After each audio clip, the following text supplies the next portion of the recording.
مغربی جمہوریت کا فساد یعنی ڈیموکریسی۔ تیسرا اصول پہلے دونوں اصولوں کے ساتھ مل کر اس بلا کی تکمیل کر دیتا ہے۔ جیسا کہ میں ابھی عرض کر چکا ہوں، موجودہ تہذیب میں جمہوریت کے معنی ہے جمہور کی حاکمیت، یعنی ایک علاقے کے لوگوں کی مجموعی خواہش کا اپنے علاقے میں مختار مطلق ہونا اور ان کا قانون کے تابع نہ ہونا بلکہ قانون کا ان کی خواہش کے تابع ہونا، اور حکومت کی غرض صرف یہ ہونا کہ اس کا نظم اور اس کی طاقت لوگوں کی اجتماعی خواہشات کو پورا کرنے کے کام آئے۔ اب غور کیجئے کہ پہلے تو لا دینی نے ان لوگوں کو خدا کے خوف اور اخلاق کے مستقل اصولوں کی گرفت سے آزاد کر کے بے لگام اور غیر ذمہ دار اور بندہ نفس بنا دیا۔ پھر قوم پرستی نے ان کو شدید قسم کی قومی خود غرضی اور اندھی عصبیت اور قومی غرور کے نشے سے بدمست کر دیا، اور اب یہ جمہوریت انہی بے لگام بدمست بندگان نفس کی خواہشات کو قانون سازی کے مکمل اختیارات دیتی ہے، اور حکومت کا واحد مقصد یہ قرار دیتی ہے کہ اس کی طاقت ہر اس چیز کے حصول میں صرف ہو جس کی یہ لوگ اجتماعی طور پر خواہش کریں۔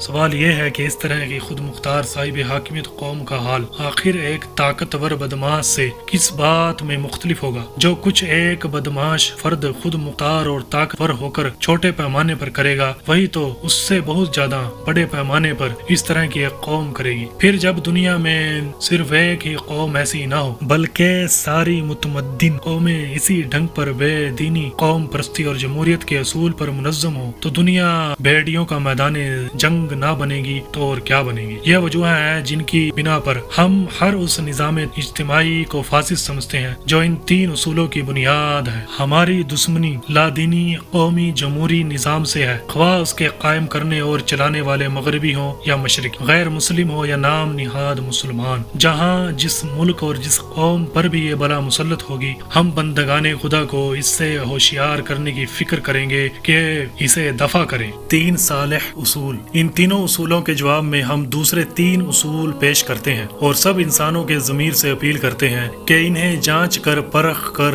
خود دیکھ لو کہ تمہارا اپنا بھلا اور ساری دنیا کا بھلا ان پاک اصولوں میں ہے یا ان خبیث اصولوں میں۔ لادینی کے مقابلے میں خدا کی بندگی اور اطاعت، قوم پرستی کے مقابلے میں انسانیت، جمہور کی حاکمیت کے مقابلے میں خدا کی حاکمیت اور جمہور کی خلافت۔